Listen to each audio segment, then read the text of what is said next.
setelah selamat dari upaya penculikan dari tempatnya. Sembunyi di pekarangan kedutaan Irak, Jenderal Abdul Haris Nasution, Menko Hankam merangkap kepala staf angkatan bersenjata, menyelinap masuk lewat pagar ke rumahnya sendiri. Dikutip dari buku Kudeta 1 Oktober tahun 1965, sebuah studi tentang konspirasi yang ditulis Victor M. Fick. Dari situ Nasution dibawa dengan mobil.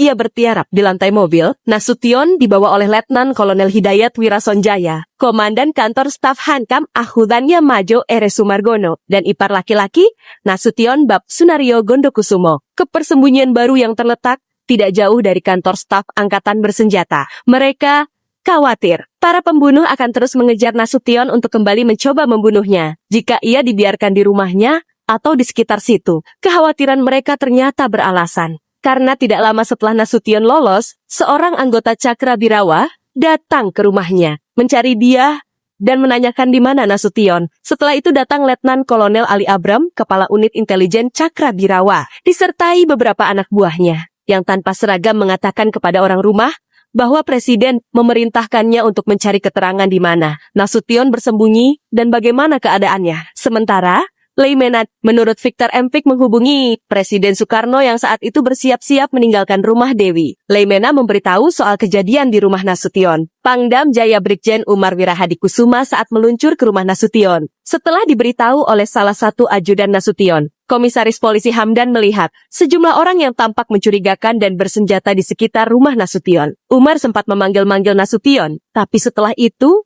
pergi ke rumah Ahmad Yani. Setelah ada yang melapor jika di rumah Ahmad Yani juga terjadi peristiwa serupa. Kembali ke cerita Nasution di tempat persembunyiannya. Jenderal paling senior di TNI itu mendengar dari radio pada pukul 8 tentang siaran ulang, komuniket atau pengumuman Dewan Revolusi yang ditandatangani Untung. Setelah mendengar itu, Nasution memerintahkan Letnan Kolonel Hidayat Wirasonjaya untuk mencari informasi lebih lanjut tentang situasi Jakarta saat itu. Dalam hubungan ini, Letkol itu pergi ke Kostrad. Di situ ia bertemu dengan Soeharto dan Umar dan melaporkan kepada mereka mengenai keadaan Nasution dan bahwa ia sehat walafiat dan sedang bersembunyi karena anak buah Untung masih mencari-cari dia. Soeharto dan Umar kemudian juga memberikan informasi kepada Hidayat mengenai apa yang telah terjadi dan ini kemudian disampaikan Hidayat kepada Nasution sekembalinya dari Kostrad. Pada waktu bersamaan, Nasution memperoleh informasi dari sumber-sumber lain mengenai operasi Untung, dan karena ada petunjuk-petunjuk keterlibatan PKI dalam kejadian itu, ia memerintahkan Hidayat untuk kembali ke Kostrad sekitar pukul 9. Sebagai Menko Hankam, Nasution memerintahkan Soeharto untuk melaksanakan beberapa langkah. Pertama, identifikasi dan lokalisir pasukan musuh. Kedua, tutup semua jalan masuk ke kota Jakarta. Ketiga, minta bantuan dari pasukan dari Divisi Siliwangi. Keempat, gunakan RRI Bandung untuk membantah adanya Dewan Jenderal. Kelima, cari informasi tentang keadaan Presiden. Keenam, hubungi segera Menteri Panglima Angkatan Laut dan Panglima KKO. Sekembalinya dari Kostrad, Hidayat melaporkan kepada Nasution bahwa perintah Nasution telah disampaikannya kepada Jenderal Soeharto dan bahwa Soeharto dalam kenyataan sudah mengambil alih komando dan sudah mengambil tindakan yang sejalan dengan garis yang ditentukan Nasution. Selain itu, Letkol Hidayat itu juga melaporkan bahwa menurut informasi terbaru di Kostrad, masih belum jelas di mana Presiden berada. Setelah mendengar laporan ini kembali, Nasution memerintahkan Hidayat untuk pergi ke Kostrad. Hidayat pun berangkat naik sepeda motor ke Kostrad, yang tidak terlalu jauh dari tempat persembunyian Nasution, dan kembali sekitar pukul 13.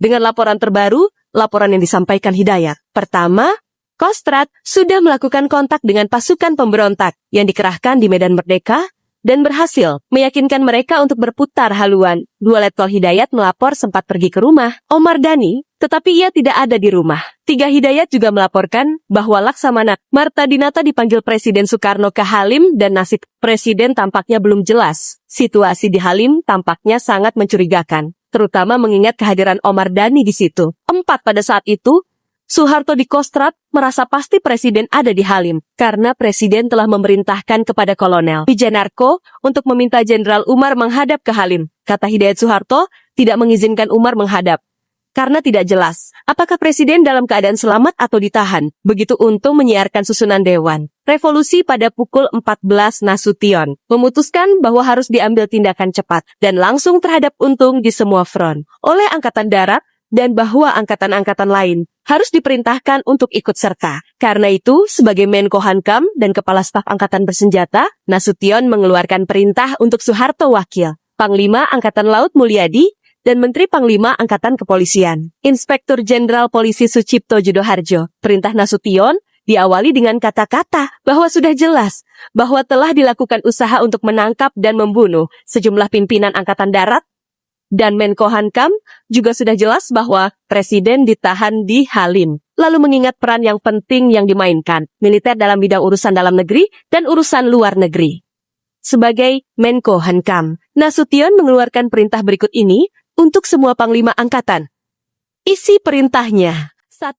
Dengan semua kekuatan, militer ABRI yang ada melakukan operasi untuk membebaskan Presiden Pangti kembali pulihkan disiplin militer di semua unit. Sesuai Sabta Marga, Mayor Jenderal Soeharto selaku ketua memimpin segala operasi. Perintah kedua: selekasnya pulihkan hubungan baik dengan Menteri Panglima Angkatan Udara. Perintah ketiga: menjelaskan fakta yang sebenarnya dengan segala media kepada rakyat dan anak buah.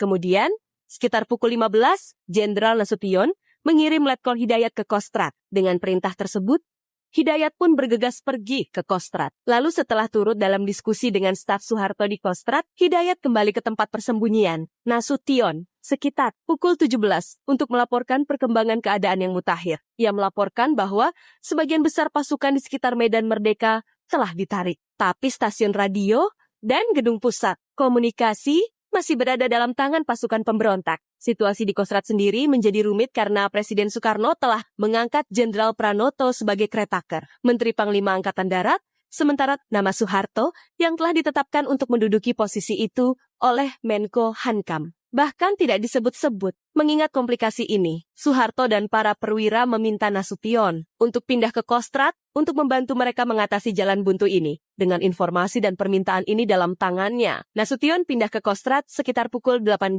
didampingi oleh Letnan Kolonel Hidayat ajudannya Sumargono, dan beberapa pengawal. Soeharto dan jenderal-jenderal yang lain menyambutnya dengan pelukan. Dan kakinya yang cedera karena melompat dari pagar ketika meloloskan diri dari para pembunuhnya diobati. Tidak lama kemudian, Kolonel KKO Bambang Wijanarko, ajudan Presiden Soekarno, dan Menteri Panglima Angkatan Laut Marta Dinata muncul di Kostrad. Keduanya datang untuk menyampaikan kepada Soeharto salinan perintah Presiden bahwa Presiden mengambil alih komando AD dan mengangkat Pranoto sebagai Kretaker untuk sementara dan memerintahkan Pranoto untuk segera menghadap Presiden di Halim. Sebelumnya, Kolonel Wijanarko terlebih dahulu pergi ke rumah Pranoto, dan karena Pranoto tidak ada di rumahnya, ia pergi ke Kostrad.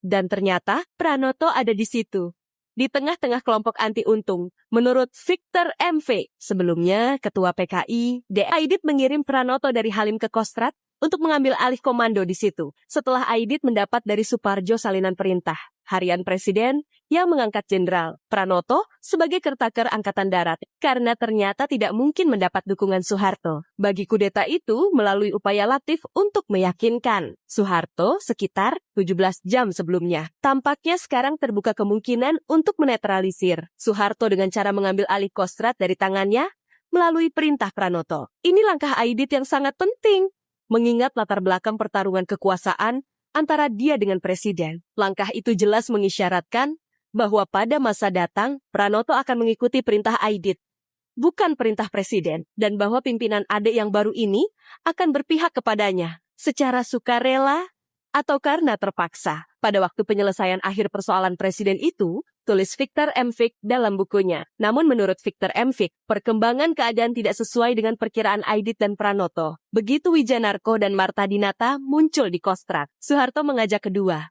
utusan Presiden itu ke sebuah ruangan untuk membicarakan implikasi perintah Presiden itu dan mengundang Nasution untuk hadir untuk membantu mengatasi krisis yang tengah dihadapi. Nasution, sebagai perwira paling senior dan masih menjabat Menko Hankam dan Kepala Staf Angkatan Bersenjata, mulai dengan pertanyaan, bagaimana Presiden memutuskan pengangkatan itu, dan apa peran Kepala 3 angkatan yang lain di Halim, yaitu Angkatan Udara, Angkatan Kepolisian, dan Angkatan Laut dalam pengangkatan Pranoto. Marta Dinata menjawab bahwa Presiden meminta usul nama calon untuk menggantikan Jenderal Yani, bahwa salah.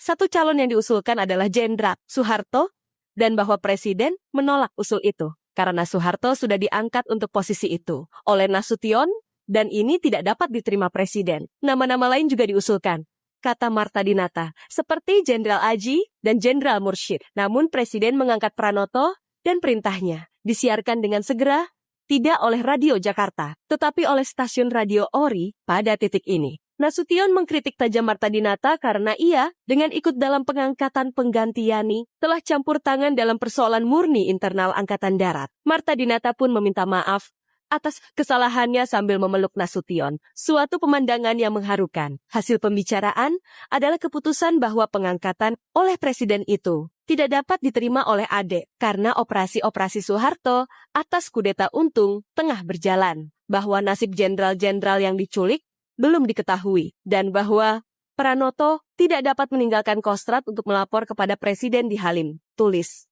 Victor M. Vick. Pada titik ini, Nasution meminta Soeharto untuk meminta Pranoto masuk ke dalam ruangan di hadapan Soeharto. Nasution meminta Pranoto membantunya mengatasi jalan buntu itu, yaitu dengan cara Pranoto hendaknya menangguhkan menerima pengangkatannya agar Soeharto dapat menyelesaikan apa yang sedang dilakukannya. Sebagai pimpinan sementara AD, seperti sudah dapat diperkirakan, Pranoto memberikan jawaban yang tidak jelas, karena pada malam sebelumnya, ia telah bertemu Aidit di rumah Syam dan menerima pengangkatan itu dari Aidit dalam rangka mengantisipasi pembersihan pimpinan puncak ADEK. Pranoto sekarang berhati-hati, karena ia tidak tahu pasti pada saat ini siapa yang akan ada di atas pada akhirnya. Apakah kombinasi Aidit Presiden, ataukah persekutuan Nasution, Soeharto, tulis Victor M. Vick dalam bukunya. Karena jawaban yang tidak jelas itu, Soeharto tidak mengizinkannya meninggalkan Kostrad bersama dengan Wijanarko dan Marta Dinata untuk menghadap Presiden di Halim. Kedua,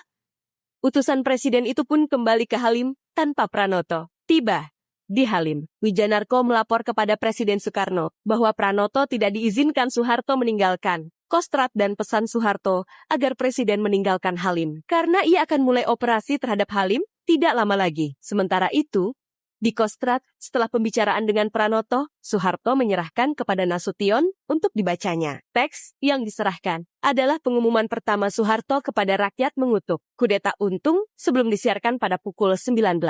Setelah ia berhasil merebut stasiun radio dari tangan Gestapo, dalam pengumumannya, Soeharto mengatakan bahwa Gestapo atau Gerakan 30 September telah menculik 6 jenderal dan merebut kekuasaan negara, tetapi Presiden selamat dan situasi di Jakarta dan provinsi berada di bawah kendalinya. Ia selanjutnya mengatakan bahwa ia telah mengambil alih komando AD untuk sementara, dan bahwa Angkatan Laut dan Kepolisian bekerja sama dengan AD untuk memulihkan keamanan dan ketertiban. Siaran ini jelas membawa dampak yang sangat besar di provinsi-provinsi, karena memberitahu kelompok-kelompok pemberontak di situ bahwa Gestapo di ibu kota telah tumbang. Akibatnya, kelompok-kelompok yang belum memulai operasi menghentikan persiapan-persiapannya, sedangkan kelompok-kelompok yang sudah merebut kekuasaan mulai mundur untuk menghapus jejak. Setelah siaran radio Soeharto itu, Nasution sebagai Menko Hankam memerintahkan Angkatan Laut dan Kepolisian untuk bekerja sama penuh dengan AD di bawah Soeharto untuk menumpas Gestapo di ibu kota dan di seluruh negeri kesatuan. Langkah ketiga, angkatan ini sangat penting karena ada laporan-laporan yang sampai ke Kostrad pada waktu itu tentang keterlibatan PKI dan ORI dalam kudeta itu. Nasution berada di Kostrad sampai sekitar pukul 1 pada 2 Oktober dan mendapat laporan tentang kekalahan Gestapo di Semarang, Bandung, Yogyakarta, Solo, dan tempat-tempat lain. Ia juga mendapat laporan dari Kolonel Sarwo Edi, Komandan RPKAD mengenai direbutnya kembali stasiun radio dan pusat komunikasi, pembagian senjata kepada pemuda PKI oleh ORI, kedatangan kereta api dengan unit-unit ORI dari Jawa Tengah untuk melancarkan perjuangan mati-matian, dan laporan-laporan lain tentang kegiatan detik-detik terakhir kelompok Untung. Jenderal Soeharto kemudian memerintahkan kepada Sarwo Edi untuk menyiapkan rencana serangan terhadap Halim, tetapi diputuskan untuk tidak menyerang selama Presiden masih berada di situ. Setelah tengah malam, Wijanarko menelpon dari Bogor bahwa Presiden telah tiba dengan selamat di Istana Bogor. Ini membuka jalan bagi pelaksanaan rencana serangan itu.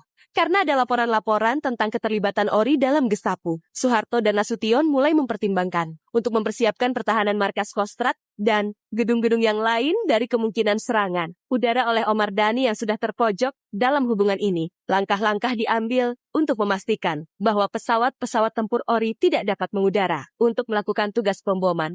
Sebagai Menko Hankam, Nasution juga mengeluarkan perintah telegraf, membebaskan sejumlah unit Ori dari kewajiban mematuhi perintah Omar Dhani. Setelah ini tiba sebuah ultimatum dari Omar Dhani yang mengancam akan mengebom markas Kostrad di Jalan Medan Merdeka. Namun ketika laporan-laporan intelijen yang masuk menunjukkan bahwa pesawat-pesawat tempur dan pembom di Jawa Timur telah dipersenjatai untuk tugas ini, sejumlah perwira senior Kostrad dipindahkan bersama operasi mereka ke Senayan. Ketika makan pagi bersama Soeharto pada 2 Oktober, Nasution mendapat laporan bahwa surat kabar pagi Arta Bakti memuat perintah Presiden tentang pengangkat dan Pranoto, dan bahwa semua pasukan harus diam di tempat karena tidak boleh ada pergerakan tanpa perintah dari komandan masing-masing.